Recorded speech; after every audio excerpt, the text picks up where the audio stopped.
Happy Friday, PSWs and friends across Ontario and Canada. Welcome to PSW Podcast. My name is Miranda Romanowicz. I'm the CEO of the Ontario PSW Association and host of PSW Podcast, where we come to you guys live every single Friday. Today, we're a little bit early, not quite at 11 o'clock, but we thought we'd start early today, where we talk about everything personal support worker, frontline healthcare. We talk about everything, not just the good, not just the bad, but also the gray area that many people don't want to talk about. And that's kind of what we're known for. I'm joined yet again by my co-host, Ian DaSilva, who is the Chief Operating Officer of both the Ontario PSW Association and the Canadian Support Workers Association. And Ian, we are here yet again to talk about, well, what's going on in the PSW world. A Well, lot. aside from the icy weather that we've all been enduring for the last 2 weeks, Oh PSW gosh. world is always in a constant change. So we're seeing a lot of changes coming in. The last week, last week we did the podcast with our nucleus team. We're talking about the Regional Learning Center. So we did cover that last week. So we definitely want to promote education remains a big issue. But it's the upcoming governing body, the HSCPOA, the HESCAPOA, that we're really got some information that this is growing in Ontario. We're seeing a lot of uptake by it and a lot of positivity, and it is gonna be a good thing. That's the main issues that we've been seeing this week, and a lot of other smaller things. So, It's been a week. I mean, we good did week. so in January, we did a PSW podcast with the CEO Trevor Lee from Hescapoa. And then of course we did two webinars at the end of January where we were joined by the Hescapoa team and they walked PSWs through the Hescapoa as well as we walked PSWs through the OPSWA membership. And we we really showcased how both Hescapoa as the governing body, regulatory body for PSWs in Ontario, and the OPSWA, the professional association, really work well together. Really, we are not one without the other. It's the perfect synergy for regulation of personal support workers. So, like I was talking to Trevor yesterday, and I said, this has been a week of us defending Hescapoa, isn't it? Well, we've had a lot of positives. So, like, before we start, like, there is a Yeah, lot. The majority of responses and the general reception of what's happening is positive. very much so. The good PSWs, the responsible elements in our society recognize this as a positive change. They see this as valuable because it creates a public safety element, some professional recognition for the PSWs. But we're seeing some other people and another group of people that don't seem rather frustrated about something. So let's talk about that a bit. Yeah, and just to follow from what you said, I am really happy to see the positive, the positive Absolutely. comments and conversation that's happening about Hescapoa. But like I said, this week has been a week where we have had to defend Hescapoa and defend our position as the professional association working with Hescapoa for personal support workers. And where I'm really sad because the majority of these comments, unfortunately, are coming from registered staff.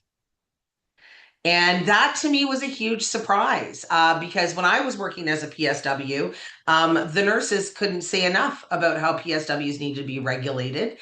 So I never anticipated that we would have such negative feedback. And I'm not putting this all over every single nurse for the record at all.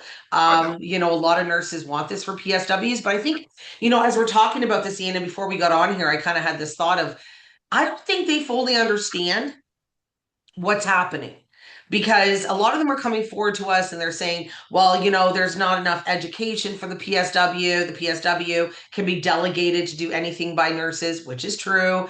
They're always overseen by nurses. Lie. They are not always They overseen are by not nurses. always overseen by nurses. No, absolutely not. So, that's kind of where I guess knowledge is power. And there's not enough knowledge out there over the personal support worker, which is amazing to me, seeing as how that's all we do at OPSWA is talk about what the PSW does. But I guess we've never really delved into the PSW is not always under a regulated health professional. No, they're not. No, and nor do we have to be for just doing our day-to-day job. We don't necessarily have to be because our job is activities of daily living. We do not administer medications. We do not insert things inside the body. Those are delegated tasks. However, the comments coming from the nurses were very much about, we can't be regulated or seen as a professional because we don't have enough education. And that, gonna be honest, ticks me off. Well, barbers and are considered professionals, and they have about the same education. Yep, Um, yep, it's yep. funny. Well, and I think that's a lot of the culture of nursing has been very academic focused in the last decade, 20 years. Nurses have all been really trying to get educated, nursing leadership and all that, and that's excellent. But the presumption that a profession is defined solely by education, not by the role that they're actually playing in society and the import of that role, I think there's a major disconnect on where we should be putting professional respect and where we shouldn't be, at least in our opinion. And the part that always blows my mind is being the professional association, it is our job to know what a PSW can and cannot do. To understand the guidelines surrounding a PSW's, scope of practice or roles and responsibilities. So we know it very well. And when someone comes forward and says, "No, you're wrong," I'd love to see them say that to the RNAO or we RPN. Well, I'm sure they do, Miranda. Let's be Oh, honest. probably. Yeah, Let's be that's brutal. true. Like That's professional true. associations, their members will tell their associations how they think. So let's Yeah, not that's true. That's true. That's very, I'm very sure true. they do. But I think where I'm upset, like where I get upset is like, years ago, for everyone who's watching, Ian and I attended a conference in Ottawa, and it was by the Resident Doctors of Canada, and it was a fantastic conference, and it talked about hierarchy, the issues of hierarchy in Canadian healthcare. And, everybody was there.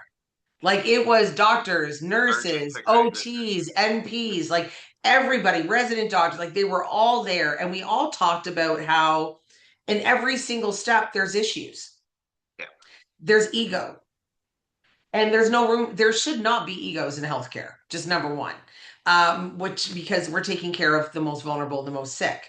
So I don't see where egos come into play. But there is egos absolutely. and there is a power struggle. And I think that where there shouldn't be power struggles because each one of us do our own sort of training, our own education. We have our niche, we have our expertise. We shouldn't be having a power struggle between our positions. And where we're seeing the real key and if we're going to be really granular and where these issues are coming from, it seems to be a lot of people that are not necessarily PSWs that are upset about this. It's people Yeah. that are in a perception, like we get a lot of stewards that are really upset about the concept of regulation. It's specifically stewards of certain unions, and we're the reasons that we begin when one speculates is if one is so against having a regulatory structure to encompass the entire LTC, for example, facilities, so that reports and abuses can be followed up on, why wouldn't you want that if you're on frontline healthcare? So I think it exposes an element where there are complaints going into certain areas, for example, and they're vanishing. Whereas with the HESCOPOA and the OPSWA, we can follow up with those complaints too, so that we can start ending that vacuum of abuse that could be potentially happening. So that's where we're suspecting some tension happening. So Yourself, and I've said it publicly before, is why wouldn't a PSW want to be regulated? excellent question. Why, like you ask, and I've had conversations with PSWs where they believe they had valid reasoning.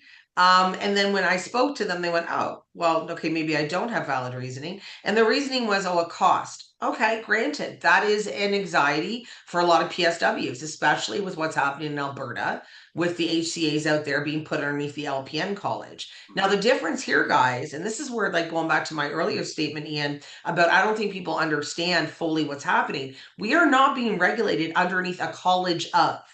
No, Okay. This is kind of like a pseudo regulation. All right. So it's a registry of sorts, but there's also a regulation component to it. So it's not a college of PSWs, it is HESCOPOA, right? And HESCOPOA eventually will have other professions be put underneath this authority, that's right? correct. So it's a bit different. And I think that's where the confusion lies I think is you're right. that, if I was a nurse and I was looking, or a doctor, and I was looking at this, I'd be like, well, this makes no sense because it needs to be a college of PSWs with X, Y, and Z. Okay, great. But it doesn't need to be. It's a new look at Oh, regulation. It's a new way of regulating a profession. It is. And the collegiate system was developed in the 19th century to govern the professions. It's a very old term, the college of. And itself is confusing people because when we talked about colleges of something, people instantaneously assume it's an educational college when we're actually referring to a regulatory college. So the English language can be fun. But I think that's exactly it. This is a registry structure designed to protect the public. PSWs are enrolled in it. They follow the terms. They obey the standards of the codes, the ethics of it. They obey what the registry says. If there's an issue, the registry investigates. There's nothing wrong with that. I mean, Why I is think back, I mean, I've been doing this 16 and a half years, right? Oh my God. Has it been 16? It's been a long time that I have been here at the OPSWA. yeah. And there's been many times in the past, and I'm sure some of you guys watching will remember this, where, we had a male PSW of Mackenzie Health that was charged all different counts of sexual assault, sexual abuse on elderly patients. And there was no outcome from it, really, because there was no regulatory body to strip that individual of his PSW certificate. I know anyone with half a brain that's watching and any sort of compassion would want that person stripped of their certificate so they can no longer work with the most vulnerable. Mhm. That's the one thing that's always just kind of flabbergasted me, Ian, over the years. And that's why we fought so hard for regulation, was because PSWs literally do the most intimate care for the most vulnerable individuals. If you're not a good person, that's a great opportunity to take advantage. And we don't want those people in this profession, nor should anyone want anyone like that in this profession. And so, yeah, HESCAPOA will and is holding PSWs accountable for their actions while working with society's most vulnerable. What the hell's wrong with that? There's I, nothing wrong with there that. is nothing wrong with that. And it adds an element of observation on the healthcare system when it comes to patient safety too. Yeah. I mean, it creates a feedback where we can create a check and balance over what is being reported, where the risks are, getting rid of the actual bad actors, be they PSWs or other professionals in there. One of the issues I think is the concern about in the intersection of delegatory powers and where those rights will fall when it comes to discipline or potentially thereof. Okay, fine. Then let's explore that. That's the entire point of the regulatory colleges. Let's explore what the delegatory powers are. They're not even hard, they're barely defined for the common man to understand. And there's a perception, and it remains very true, that if you're, for example, in a government facility, public facility, that's a nurse providing care. It is not a nurse providing care, okay? It is a PSW providing care in long-term care. There's a lot of marketing going into the opposite, but it is PSWs. It is PSWs. And frankly too, I know, like, Hescapoa is run by some really upstanding individuals, Oh, yeah. guys. These are not individuals that are out to that don't, number one, don't know what a PSW is. They very much know what personal support workers do. They have a past in working with PSWs, and they really have your best interests at heart as well as the public. This is very much about the growth and the maturation of the personal support worker, becoming that profession, which a lot of people get mad about. I don't know why you're getting mad about it. Why? Because we do 6 months or 8 months worth of training. Is that the issue here? It doesn't matter how much training we have. It's the fact that, again, we supply the front line, the bedside nursing care to Ontario's most vulnerable. And we need to be held accountable for that. And we need to be recognized for the job that we do. And this constant, let's not recognize them, let's forget about the PSWs. It's all about the doctors, it's all about the nurses, but it's not about the PSW. The one of the potential advantages I'm seeing of the HESCAPO especially is shining that light on the bedside care element. We Mm. have no idea what happens on the bedside care. We start getting complaints about what's going on in the bedside care about PSWs. This will start creating documentation on greater structural and systemic issues that are existing in long-term care because none of these issues are isolated. I don't believe that for a minute. So it will create a larger focus of operational standards in long-term care facilities across Ontario, which is excellent. There will be tension, of course, when you're trying to navigate that with collective bargaining agreements, and some of the issues are about the fact that because we're trying to do a quasi title protection, that if the HESCAPOA bans someone from not being able to work for X, Y, or Z, what does the if that person is unionized, what do they do? Creates a lot of complications. So I can see the concern. However, when you're factoring that against and weighing that against the greater public safety element, sorry, that's the bigger one in our opinion. And again, it's going back to that statement, Ian, that you always say is we always forget about the patient. This is Well, about the person no, that is receiving the care. I know. That's really Like, what this is about. Who is the person receiving the care? Now they have a regulatory structure to actually protect them and with actual effect. I mean, we have the what do they call it? The Bill of Rights, patient Bill of Rights in every long-term care home. er, Is it etched in stone? I don't know. uh, Is it even Also, possible too, I think for what us? this regulation is going to bring to light, and something that the association is definitely going to be bringing to light over the course of the next week, or is actually how dangerous the job of a personal support worker is. Again, it's going back to that whole, and I'm going to keep saying it every single podcast, is it goes back to that whole concept of anybody can do your job. It's really simple. Like, PSWs just flow down the hallway, and if there's no stress on our bodies, on our mind, there's nothing. And they have And 24-hour nursing support right behind them to guide them and assist them when they're doing their delegations. yes, That I mean, that is. Lord. Sorry, I didn't mean to jump Yes, it's all, no, I know, but it's all like, it's just in. so wonderful. And that's what the public at large and the government at large wants you to think. And I can't say too much because it's kind of, it's coming out next week. But the association has found numbers and valid and actual numbers of injuries of personal support workers and days off work for the last, 4 or 5 years. And I think that once they are released, Ian, it's going to blow the top off of this because everyone thinks Or not. uh, or Yeah. not, Or or not. not. I hope, but I hope it does I hope so. because everyone thinks that, and granted, they have a very dangerous job, police and firefighters. Absolutely. They are our boys in blue, our boys in red, like these are our main guys that keep the public safe, but they can't even hold a candle to how many PSWs get injured on the job. Can't even hold a candle. No. So it's Our, it's our, going to be interesting conversation. what color are the scrubs? Is it teal? Our ladies and our men and women in teal are the defenders of this society. Yeah, Here like we it's go. it's I know. And to think too that the PSWs, like what, 98% of the population of PSW is female. Let's yeah, they're female. Yeah. They're between the ages of 20 and 50 years old, most of them. A lot of them single. These are the people in society that we send into the front every day. Literally. Literally. And like Literally. and It's so I mean I think this is a the great wake numerical up to comparisons our are striking.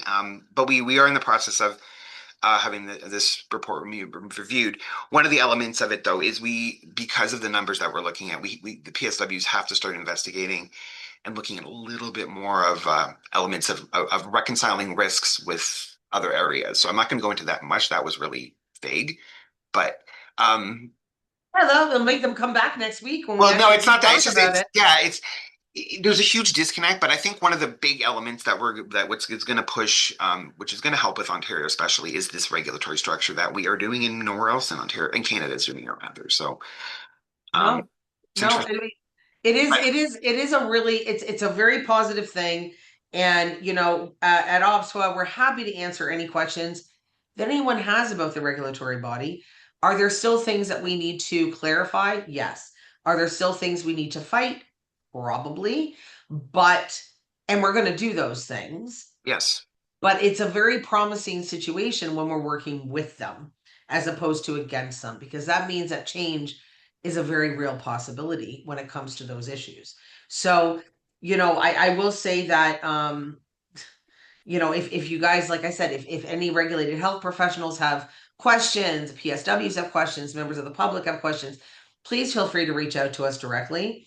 I don't want PSWs to see some of the stuff that these nurses have put on our platforms in we assume they're regards. nurses. They say We they're nurses, assume they say or we they're nurses. assuming we assume. Yes, I'm assuming, but they identified themselves as such, and so that's why I assume they're nurses. I don't want them seeing that because No. this is a time of change, is a time of evolution. This is what I would like to say the majority of personal support workers have waited their entire careers for, because with regulation comes recognition. And Absolutely, that's yes. what we want most is that recognition. And eventually that will coincide into professional respect. And so that's what we want. So, I hope we weren't too vague on this PSW podcast. It's a huge We're not. possibility. It's a huge possibility. And join us next Friday where we actually will be talking about this paper and addressing some issues. Go ahead, Ian. Just want to give more shout outs. Please look at our education section. So one of the things that we're going to constantly be promoting is our professionalization of the personal support worker. This requires an individual need for each of you individually. Have a look at our courses, especially look at the Regional Learning Center courses. There's a bunch of good courses there. And take your career seriously. Make sure you join the OPSWA. Follow us on all of our accounts. Because if you're a member of OPSWA, you're a professional personal support worker. So that's what you want to have. And then you have all the corresponding supports as well, and the discounts and the insurance and the protections and everything that you need. For all information about us, if you're on TikTok, because we always stream live on TikTok. Hi, guys. You can go to our main profile and click the link. If you're here on our Facebook, you can click the link at the top of the profile, and it will take you guys to our website. You'll see exactly where you can become a member. Remember, all memberships are tax deductible. It's really important that you do get a membership because then you're protected. That's the best way I can put it. You are then protected as a PSW. Get a membership, register with the region, the PESCAPOA. Register with Escapoa. Sorry. Yeah. Make Yeah. sure we want to make sure all PSWs in Ontario are future proof, getting ready for 2026, 2027. So Yeah. I think we've So so stay tuned for the next few weeks. It's and just follow us for sure. it's going to be all right. And also stay tuned for us announcing a job fair that we're going to be hosting in Niagara region on March 30th. So you Right. guys are going to be seeing that come out as well. We have a lot of really great stuff kind of rolling out with the OPSWA. So make sure to stay tuned into this. But thanks very much, guys, again, for joining us on PSW Podcast. We always enjoy having these conversations, even if we are slightly vague. But don't worry, we're going to fill in all of those blanks next Friday back on PSW Podcast at 11 a.m. Thanks very much for joining me again, Mr. Ian. I always appreciate the conversation. And remember, become a member. And with that, I'm going to say, OPSWA out.